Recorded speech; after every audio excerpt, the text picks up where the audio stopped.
Hello and welcome to Fox News at Night. I'm Shannon Bream in Washington. We begin with a Fox News alert. Hurricane Michael claiming its first victim tonight in Florida. A man killed by a fallen tree as the storm moves inland. A tornado watch has been issued for parts of Georgia and Florida. Michael, one of the strongest storms to ever hit the continental U.S., charges through the southeast, and tonight it is far from over. And amid the storm, President Trump rallying in Pennsylvania, refusing to cancel, saying it wouldn't be fair to the thousands of people who'd lined up outside, while reiterating his commitment to the state's coal industry. We will talk to President Trump live in just minutes. It's a Fox News at Night exclusive.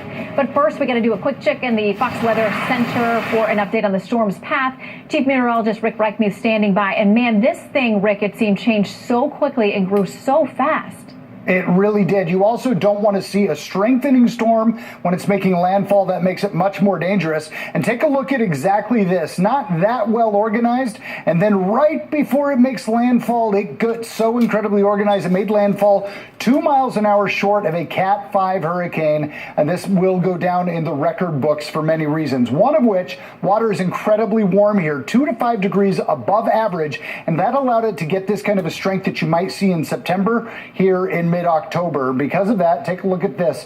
The fourth strongest storm as far as winds go ever to make landfall in the U.S., at least since recorded history. And as far as pressure, and that's kind of one indication of how strong the storm is, it's the third strongest that we've ever seen in time. It gives you an idea.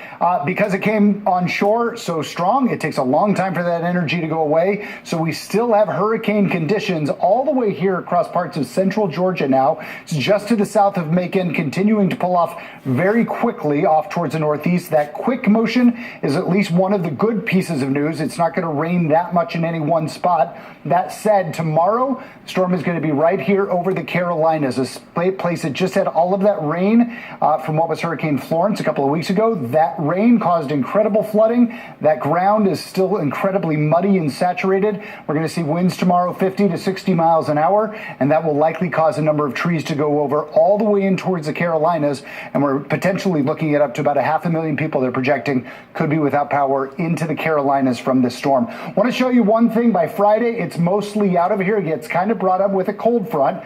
Take a look at this. It's that same cold front that's pulling it towards the north, but it's been so hot and humid, very summer-like still across the eastern seaboard. We were in the 80s today in Boston. This will eventually pull out of here, and much cooler air comes in, including cooler air down across parts of Florida and the Panhandle, where they will be dealing with the cleanup. Temps into the 50s tomorrow night. That will be chilly for people without power. Shannon? All right. Rick Reichmuth, thank you very much. You bet. And President Trump, fresh off a rally in Erie, Pennsylvania, monitoring the deadly storm moving through the southeast coast. He joins us now on the phone. Mr. President, welcome to Fox News at Night. Hi, Shannon. Great to have you with us. Let me start by asking you about the hurricane response and coordination. I got to confess, I grew up there in the Panhandle. A lot of folks I love were hit today. I know you've talked to several of the governors. How does it look? Well, it was a tough windstorm. The wind was probably more dangerous than anything else. I was just listening to Rick where it was the third or fourth ever in recorded history, and that's exactly what it was. So to a certain extent, we don't know because it's so dark and all the electric is out, but we hear there's a lot of damage, and it's tremendous wind damage, tremendous. A lot of things are blown over, hopefully not houses with people in them. Mm-hmm. You were criticized tonight by some for going to the rally in Pennsylvania. I want to give you a chance to respond to your critics who said it was political. You shouldn't have gone during the storm. Well, if I didn't go, they would also criticize them. The problem I had, Shannon, is this was set up a long time ago. We had thousands of people lined up from yesterday. I mean, literally, they stay 24 hours and sometimes more than that to go to these rallies. They like them. You probably saw the pictures on television tonight. Thousands and thousands of people outside after the arena. It was a big arena, but it was full. And we had to have 15 or beyond that, 1,000 people outside. And so you had these people waiting for hours, many hours. And if I didn't go, that would have been the wrong thing, too. And more importantly than anything, we have people in Florida. We have people in the White House. I had everything set up in Air Force One. I was in total communication. In fact, I spoke with the governors of Alabama, the governor of, as you know, of Georgia. I spoke with Rick Scott. We were in constant communication, did the rally, and people had a fantastic time. It was a very important rally tonight. But it would have been very unfair to have people waiting for 10 and 12 and more than that hours and then say, by the way, I'm not going to be there tonight. Would have been pretty tough. Well, and Mr. President, as much as they like to go, we know you like to go too. I mean, you'd love to be out there campaigning as much as you can. Just under a month to go now to the midterms. Politico had this headline yesterday. It says the GOP House is crumbling. A lot of folks who turned out for you in 2016, are you confident they'll show up in the midterms as well? Well, that's what I'm trying to get out. I mean, I guess people like me because you see what's going on and you see the poll numbers. We came out with 52 today at one of the big polls, and they say there are a lot of people beyond that when they hang up, they say that's a Trump voter, and that's my kind of person. But the fact is that I think we're doing really well. I'm looking at the Senate votes, and races that we were not even going to contest, we're now winning. If you look at North Dakota, if you look at, I could name 4 or 5 of them, but I don't want to jinx myself by doing it. But many of the Senate races that we didn't think we were even going to be contesting to a large extent, we are now leading. We have some great candidates, and very importantly, we're finding the same thing now with the House.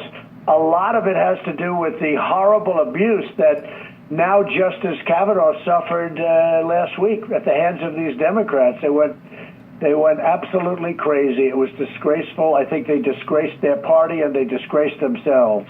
Well, let me ask you about that, because today the FBI director, Christopher Wray, was on the Hill and taking a lot of questions from some of those Democrats, some of them who are on the Senate Judiciary Committee and who really opposed now Justice Kavanaugh.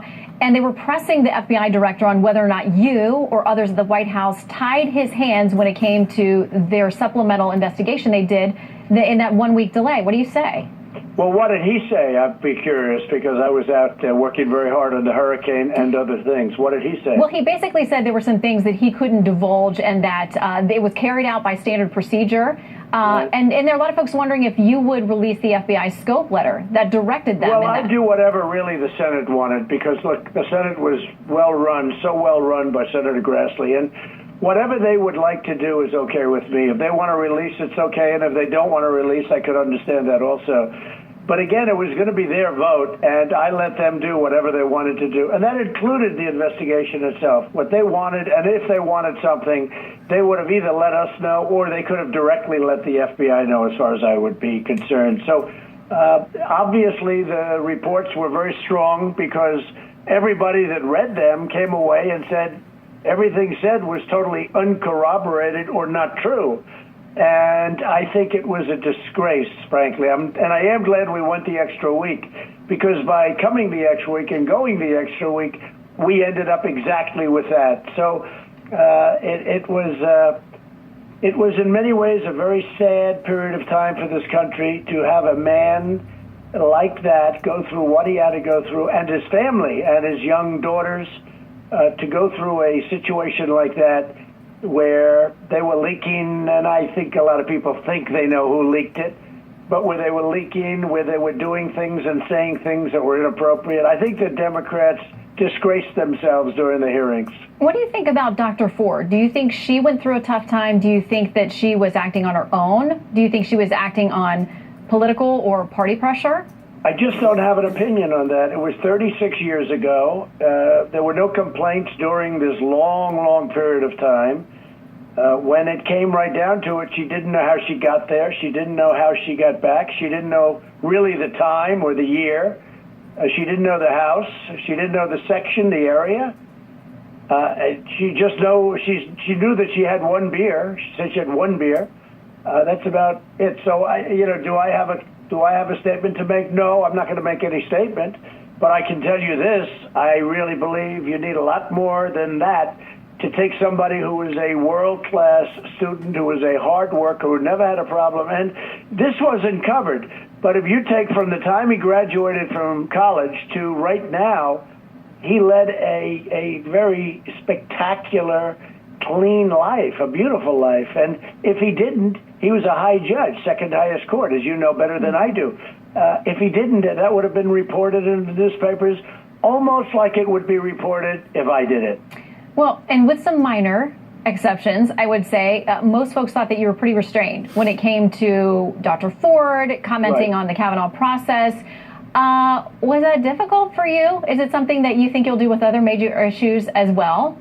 Well, I really liked the job the Senate did. I thought they were dignified in terms of the Republicans. That is, they didn't have to take that time. They could have taken a much earlier vote, as you know. Mm-hmm. They waited, they watched, they asked the FBI to do a 7th investigation. Don't forget, that was the 7th investigation, Shannon. So they asked for a 7th investigation, and obviously it was very strong. Susan Collins and Lindsey Graham and everybody that went in to read it came out and said, wow, it was, number one, they thought it was thorough, and number two, there was nothing there. So I'm glad we took the extra week. And, you know, people have said I was restrained, and I think that's good. But I was restrained also because the Senate really was doing their job as they were supposed to. Let me ask you something else that's come up tonight. As far as this involves the Senate and foreign policy as well, this issue about this missing Washington Post journalist, the Saudi man, Jamal Khashoggi. There is conflicting information coming in, but Senator Corker himself, obviously a Republican, said, based on U.S. intel that he's seen, he says everything points to the Saudis being responsible, that he's disappeared or that he's been killed. The Turks say the same. The Saudis completely deny that. What does this mean to our relationship with the Saudis? If you become convinced, the administration at any point becomes convinced that they're responsible for his death or disappearance? Well, it's a terrible thing, and it certainly would not be a positive. I would not be happy at all. And I guess you would have to say so far it's looking a little bit like that, and we're going to have to see. We're doing a lot of work on it, but it would certainly not be a good thing at all. What about the senators of bipartisan kind of talk now that they would block any further arms sales to Saudi? Would you support that? Well, I think that would be hurting us. We have jobs. We have a lot of things happening in this country. We have a country that's doing probably better economically than it's ever done before. A part of that is what we're doing with our defense systems, and everybody's wanting them. And frankly, I think that would be a very, very tough pill to swallow for our country. I mean, you're affecting us. And, they're always quick to jump that way. I'd have to find out, really, before I discuss this, I'd have to find out what happened. And we are looking, and so are other people. Turkey's looking, and a couple of others are looking. Some very talented people are involved, and we will get to the bottom of it. I do hate to commit to what recourse we take at this. It's just too early. Have you narrowed your list or made a decision about replacing Ambassador Haley? The incredible thing, first of all, Nikki was fantastic. And the incredible thing is I really have 5 or 6 fantastic people. I think they all do the job really well. And the answer is yes. I don't expect to be adding anybody to the list, but we have some really talented, brilliant people that will do a great job. Probably over the next week or two, I'll announce it. Nikki's going to be here, as you know, till the end of the year. And so anybody will be working with her for a little period of time at least, which will be good. But at some point in the very near future, I'll be announcing the name. Okay, you can come back here at 11. Anytime you'd like to announce, Mr. President. Your show is great. I think I'll do it. Thank you. All right, let me ask you about a piece you wrote today, going after this Medicare for all idea. You, in that piece, call the Democrats radical socialists. You say they want to turn the U.S. into Venezuela. Not surprisingly, Senator Bernie Sanders has responded. He says you're lying about his proposal, and he says the polls show that Americans want what he's proposing. Your response? Well, I don't think so, because basically if you do what he says, you're not going to have a country, and you are going to have Venezuela, and you're going to have to lift up your taxes by 3 times. We've been cutting taxes, and we're giving great health care plans. We just came out with another concept of a plan today that a lot of people are liking very much, and we are doing a real job. And we got rid of the individual mandate that people hated, which was horrible. That was the Obama plan and Obamacare. We're also keeping the premiums down at a much lower level than they ever were under the Obama administration. And we had it beat, other than one senator, or you could put it differently, when one senator late in the evening happened to vote against it, shockingly, even though he campaigned for 8 years against it. We had it done. It was repeal and replace. But we're really coming up with alternatives that are just as good, and in some cases maybe even better. But we've been able to keep the premiums down much lower than they had previously during the Obama administration, and that's good. And that's really through good management of health care. and we have things happening on healthcare that are going to be very, very exciting. But if you look at Bernie, and nobody ever says it, but the country is not rich enough to even think about doing what they want to do. And number two, if you did what they want to do, it would be lousy healthcare, really lousy healthcare. And I think you understand that very well. So we're right on it, and a lot of people are saying we're right on it. And if you look at the polls, I mean, I'm seeing polls that are showing us, as per the first part of our conversation, that the Senate, everybody says we're doing very well. But the House, I think we're doing almost as well with regard to the House. Well, let me ask you, though, with the polls that show the House slipping away from the Republicans and into the hands of the Democrats, do you think the polls are inaccurate purposely? Do you think they're flawed? Do you think it's that people aren't answering questions because they happen to be Trump supporters and don't trust pollsters?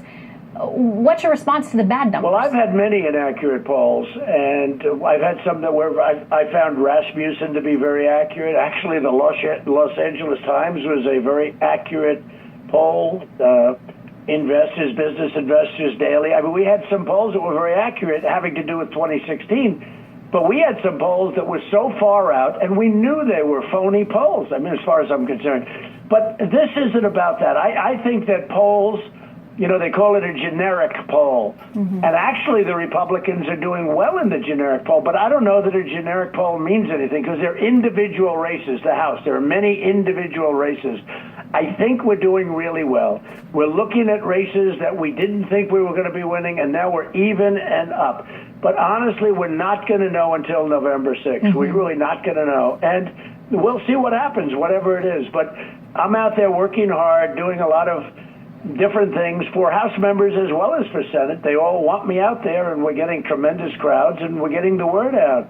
We're getting the word out. I want to make sure I ask you another healthcare question before we leave that, because your critics say that you and Republicans are stripping away any pre-existing healthcare coverage in these plans. They say the plans are cheaper because they offer less. Will you commit to covering pre-existing conditions? I have, but I have for months. In fact, if you've listened to my speeches, pre-existing conditions, I'm saying it's being covered 100%, and Republicans are doing that. And there was a time where that wasn't being done, and there was a time for many years where it wasn't done at all and not even thought of. We are 100% for pre-existing and covering people with pre-existing conditions. And I actually, if you look at my last, for many months, speeches, I cover pre-existing. I say, we will cover pre-existing conditions. The difference is the Democrats won't be able to do it because it doesn't fit in their plans and it doesn't work monetarily. They will never be able to do it. Tomorrow you've got a special guest for lunch. Kanye West is coming to the White House. How does this work? Does he tell you what he wants for lunch? Do you pick what he's going to get for lunch? Does he get to order when he gets there? How does it work? Well, that was never discussed. And also Jim Brown, who's the greatest running back maybe ever in the NFL. I mean, Jim Brown is a great... And he was a great lacrosse player. Some people say he was a better lacrosse player, and yet he was the best football player. He's a great athlete. But Jim Brown is coming. Jim's been a supporter from the beginning of me. And, when you look at the unemployment, where it's the best in the history of our country, black unemployment is at the lowest level ever in history. You look at median income for African American, it's at the best it's ever been in the history of our country. I mean, I'm doing things for the African Americans that have never been done by the Democrats. And as you know, the Democrats really have had that vote. They've had that vote locked up. It's not so locked up anymore, because I'm producing numbers that they were never able to produce. So it's a great thing, and Kanye West saw that. Kanye is a smart guy, and he saw that, a long time ago. Jim Brown saw it. I could name many other great black stars and athletes that are on our side. You know who they are, and you report about them. Mm-hmm. We have a lot of support. We have a tremendous amount of support, and it's gaining all the time because I'm producing. When you look at numbers like that, when it's the best in the history of our country, how can somebody fight that? How long does the Attorney General stick around, Mr. President? Well, we're going to see what happens. Let's all see. The nice part is that everybody's working together. I really have a great cabinet. Everybody's working hard. They're all working together. And as you can probably see, things are going very well. We finished the big deal with Canada, with Mexico. We finished the deal with South Korea. We're winning with China. China wants to make a deal badly. We're winning with China. We're winning at every front, and that's the way I want to keep it. We're doing very well. We'll see what happens with the Attorney General. We'll see what happens with some other positions. But I will say we have a great cabinet. I think we have one of the best cabinets ever. How would you rate? I'm going to give you 3 senators. Who's your favorite? Mitch McConnell, Chuck Grassley, or Lindsey Graham? All of them. I like them all. Don't get me into that. You get me into a lot of trouble. This could be your toughest question. No, the easiest thing, look, Chuck Grassley is a strong guy, gruff, okay? And I say that in a very affectionate way because he's a great guy. He did a fantastic job. That was not easy. And then they send the phony paid, protesters in, screaming all the time. And frankly, they let them scream because they discredited themselves, and they were all put up by the Democrats. They actually admitted it. The Democrats admitted that they worked with these people. It's terrible. But Chuck Grassley did a great job. As you know, Lindsey was outstanding. I mean, Lindsey was just absolutely outstanding. His level, he just couldn't believe what was happening. It was so nasty and so false and such fabricated stories and lies. Lindsey Graham was incredible. And I'll tell you what, Mitch, and I've been a fan of Mitch. A lot of people don't know this, but I've been a fan of Mitch for a long time. And we have a very good relationship, which, again, a lot of people don't know that. We've had a lot of success together, and Mitch was fantastic. So, really, all 3 were stars. Mm-hmm. All right. One last question to you before we go. The Dow today, a lot of folks very concerned about what they saw. I know that you've had some theories on that. Some of your critics say that it's in part because of the trade war with China. No, what do you make of it? No, I don't think it's that at all. I mean, the trade war with China, we're taking in billions of dollars in tariffs from China, from Chinese goods, and it hasn't hurt us at all. We're taking in billions and billions of dollars. We're going to make product here that we're now buying in China. No, that wasn't it. The problem that I have is with the Fed. The Fed is going wild. I mean, I don't know what their problem is, but they're raising interest rates, and it's ridiculous because we're winning. I don't call them trade wars. I say we're doing a little bit of battle, not much. But China, we put $250 billion worth of tariffs and potential tariffs at 25%. And we have $267 billion more if I want to do it. But they want to make a deal. Hey, you said, and we all said, oh, Canada will never make a deal. Well, Canada made a deal. That's a great deal. We opened up Canada for our farmers. You look at Mexico. We made the deal. Look at the horrible deal that we had with South Korea. That was totally thrown out and renegotiated, and now it's a good deal. We'll make a great deal. So that's not the problem. The problem, in my opinion, is Treasuries and the Fed. The Fed is going loco, and there's no reason for them to do it, and I'm not happy about it. All right, one more thing. On this issue of civility today, we heard from the former Attorney General Eric Holder saying, instead of when they go low, we go high. He said, when you go low, it's time to kick them. Hillary Clinton has said, we don't return to civility until the Democrats either get the House or the Senate back because power is now the only thing Republicans understand. But when you talk to or press people on that, they'll say, you started this whole thing by encouraging people to, rough up protesters and by going after people with nicknames and all kinds of things. How do you respond? Well, I don't think so. My rallies have been very peaceful. And even at the beginning, when there seemed to be conflict, they sent paid people in to disrupt our rallies. And when you do that, bad things happen. But they were the ones that started everything. So, no, it wasn't us. It was totally the other side. I would have a rally, and paid people were going into those rallies causing trouble. And in many cases, it didn't work out so well for those people. But not okay to paid people, Shannon, paid people were in those rallies. But when I hear Holder making a statement like he made today, I think it's a disgrace. And Hillary, I really understand. She just doesn't get it. She never did. She never will. And that's why she lost the election. Well, I think we all hope that we can get back to some form of civility where we can have disagreements about tough subjects and respect each other in the process. In the meantime... Well, I hope so, too. I do. I hope so, too. I hope we're going to be able to do that. Mr. President, we really appreciate your time, and feel free to come in or call. Thank you very much. Thank you very much, Shannon.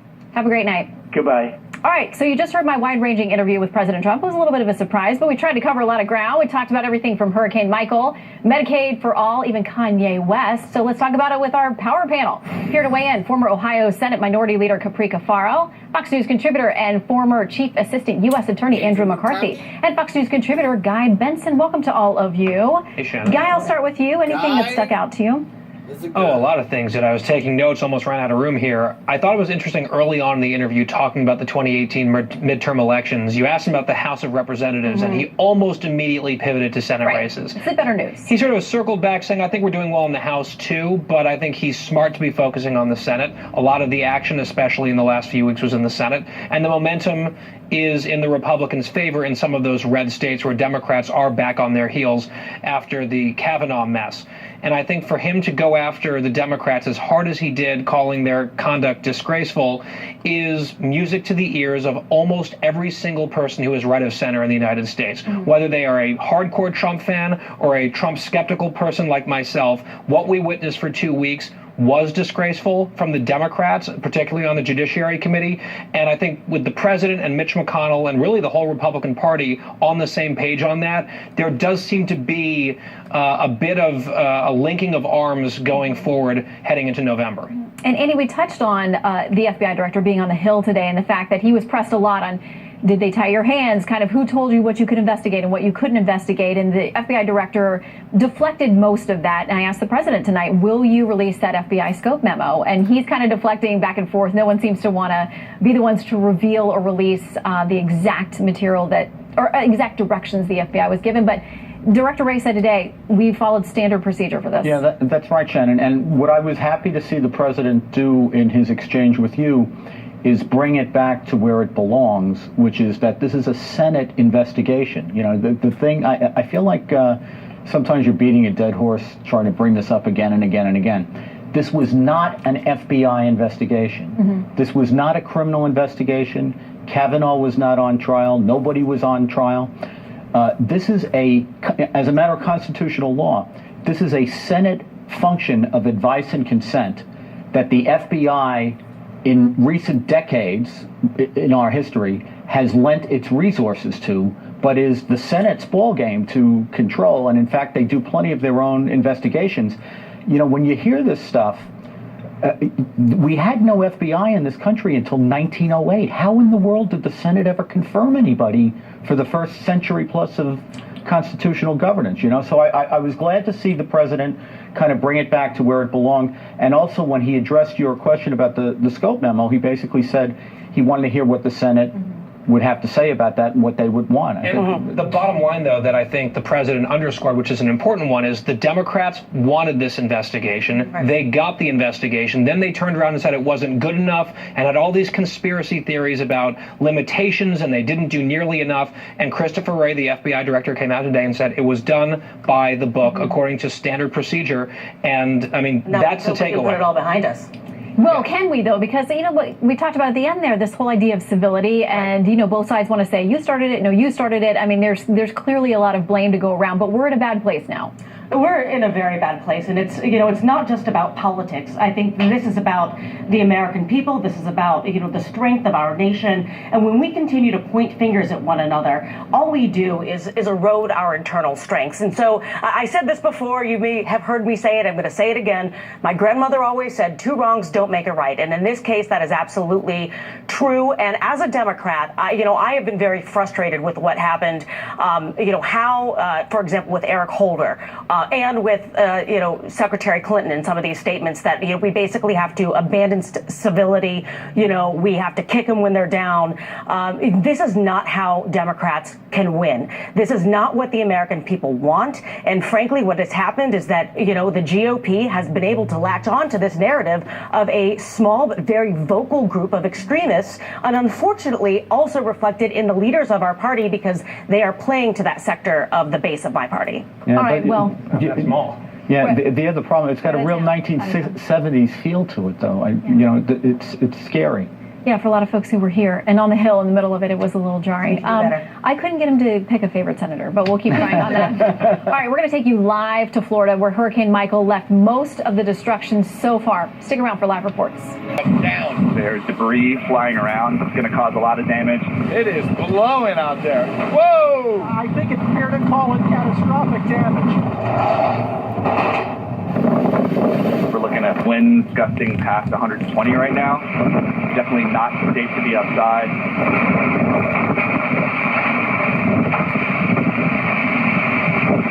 Hurricane Michael landing a powerful blow along the Florida Panhandle. Senior correspondent Rick Leventhal is live at Panama City Beach. Good evening, Rick. Good evening, Shannon. The weather has improved dramatically here, but the damage assessment's just getting started. 91% of Bay County here is in the dark tonight, and that's one of the reasons why there is a mandatory curfew in effect until 8 o'clock tomorrow morning, because there are so many power lines down and trees down and debris in the street. There's also a boil water order in effect here in Bay County. This panhandle took probably the toughest punch it's ever taken.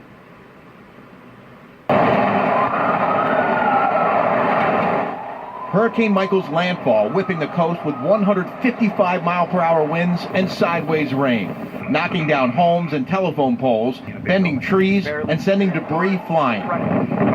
The fast-moving, rapidly strengthening Category 4 hurricane making history as the most powerful storm ever to hit Florida's panhandle. Governor Rick Scott activated 3,500 National Guard and 1,000 search and rescue personnel, declaring disasters in 36 counties, urging hundreds of thousands of residents and visitors in low-lying areas and mobile homes to get out while they still could. But late this morning, Federal Emergency Management Agency Administrator Brock Long said the window to evacuate had closed. The FEMA Administrator and Homeland Security Secretary Kirstjen Nielsen briefed President Donald Trump on the storm, who promised help is on the way. So we have about 14 states, different utilities from 14 states are already ready to help with any energy outages. Electric companies are from all over the country, actually. They're all lined up. As soon as it goes by, they're going to be working.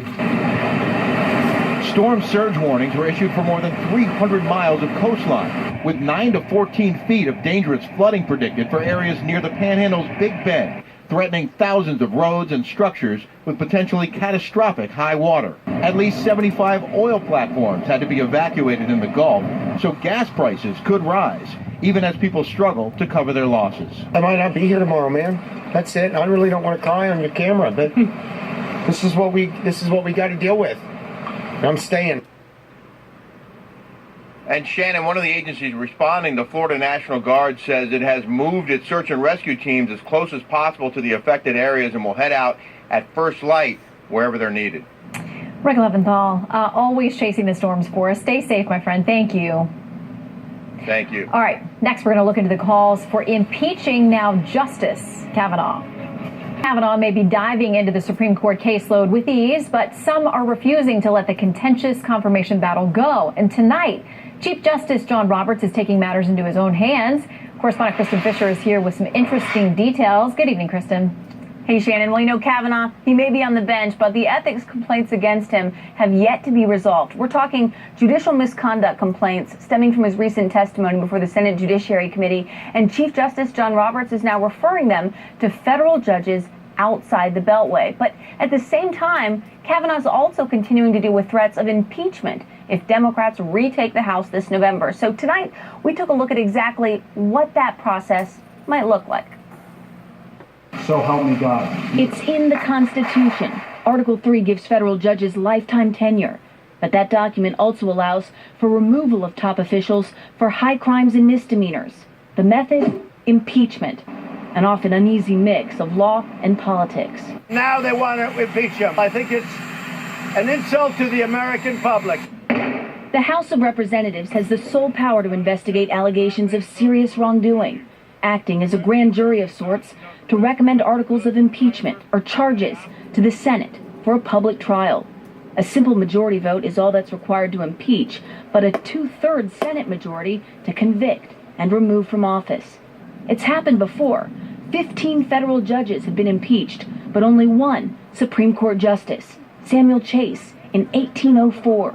He was easily acquitted in a similar era of partisan unrest. Now Democrats say Kavanaugh may have lied to Congress when denying allegations of sexual misconduct during his contentious confirmation. I'm here today to tell the truth. Kavanaugh is on the bench, but that hasn't stopped many on the left from demanding the fight continue. Kavanaugh is not welcome here. There's only one obstacle. Democrats don't control either chamber, making the midterms outcome increasingly important. But there's already splits in the party on whether to go after a sitting justice. Will we seek truth to set the record straight? Yes. But that does not mean that we will be making a priority of impeachment or investigation. We would have to investigate any credible allegations, certainly of perjury and other things that haven't been properly looked into before. Calls for impeaching justices are common, including John Roberts, Clarence Thomas, Ruth Bader Ginsburg, Sonia Sotomayor, and the late Antonin Scalia. Those efforts all went nowhere. Now, Senate Majority Leader Mitch McConnell predicts that all of this impeachment talk will only help Republicans in November. He said today that whatever deficit in enthusiasm Republicans may have had has now been eliminated. But Shannon, we still don't know if Senate Majority Leader Mitch McConnell is President Trump's favorite senator. Great question tonight. I mean, he didn't answer. That was probably the toughest question of the night. Oh well. You Kristen, tried. Yeah, he can't answer that one. Thank you very much. Good to see you. All right, more Democrats are joining with Hillary Clinton in turning away from calls to return to civility in American politics, at least for now. Senator Rand Paul says the rhetoric could turn deadly. He joins us next. Attention oxygen therapy users. If you've been chained to an oxygen... President Trump getting involved tonight in a major foreign policy controversy, the mystery surrounding missing Saudi journalist Jamal Khashoggi. A Washington Post contributor, Turkish authorities believe he was killed in the Saudi consulate in Istanbul. And it's a foreign policy problem for this White House because of its pivot to the Saudis in the Middle East. The first lawmaker to call for congressional action in connection to this crisis, Senator Rand Paul of Kentucky, joins us now to weigh in. Senator, good to have you with us. Thank you. This is a mess. I mean, this is a really difficult situation because of the relationship the U.S. has had with the Saudis, and I know that you've been critical of that in the past. Senator Corker, your GOP colleague, says now he has looked at U.S. intelligence that convinces him. He says so far what we know, everything points to the Saudis. What do you know? Absolutely, and that's what the Turks have said from the very beginning. This looks like two planes, private planes of Saudi security or intelligence operatives came in, and there's no sign of the journalist. And so to me, this is just one more reason why we should be very suspect about selling arms to the Saudis. If they have the ability and also the audacity to go into another country and kill a journalist, these aren't the kind of people maybe that we want to be selling arms to. And there are those who say, listen, we need to wait. We need more evidence here. The Saudis say we're going to welcome the Turkish authorities to come and look around at the consulate, and that there is more fact-finding to do. So those who say, listen, the Saudis have been moving in a more modernized, more Western-friendly direction. The Turks have not. What do we do with that equation? Well, I think you could say that there may not be proof that they've killed the journalist or even that the journalist has been killed yet. But what you do have evidence of is that the Saudis have been bombing civilians in Yemen for over a year now. Several million people live on the edge of starvation. Yemen's one of the poorest countries in the world. 80% of their food is imported, and the Saudis are blockading and preventing food and medicine from arriving in Yemen. And I don't see a national interest there. And if there were a national interest for the United States in Yemen, we should vote on it. The Constitution says Congress votes on war. President doesn't get to decide. And really, I think that it backfires because so many civilians are being killed in Yemen that really, when they pick up a fragment of a bomb and it says made in the U.S., I don't think they leave with a warm, fuzzy feeling. It's sort of the blowback that actually encourages terrorism around the world. Yeah, and there's a lot of proxy activity from a number of nations going on in that current conflict that doesn't seem to be resolving anytime soon. You've got bipartisan support, at least for really aggressively looking at this and moving forward. Democrat Senator Chris Murphy says if this is true, what's been alleged, that the Saudis lured a U.S. resident into their consulate and murdered him, it should represent a fundamental break in our relationship with Saudi Arabia. The president has said he's talked about this multiple times at the highest levels. He is demanding answers. He wants to know everything. Where does the relationship go from here? I think there's growing opposition to what the Saudis are doing in Yemen, and this just adds to it.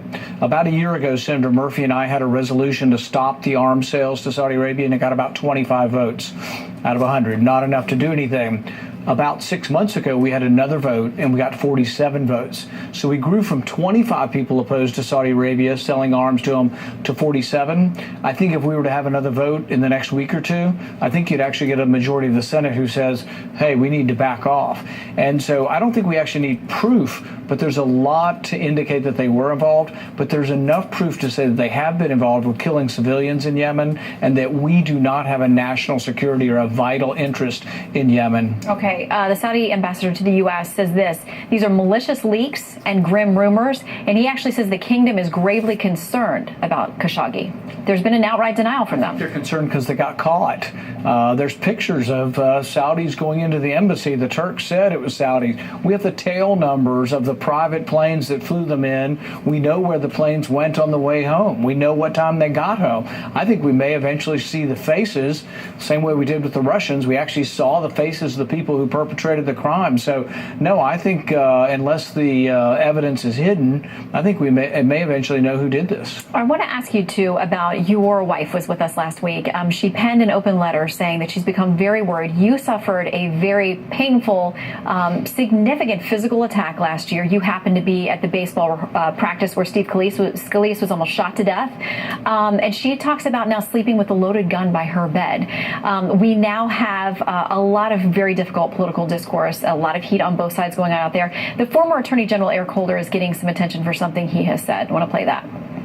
But Michelle always says that, you know, when they go low, we go high. No. They go low, we kick them.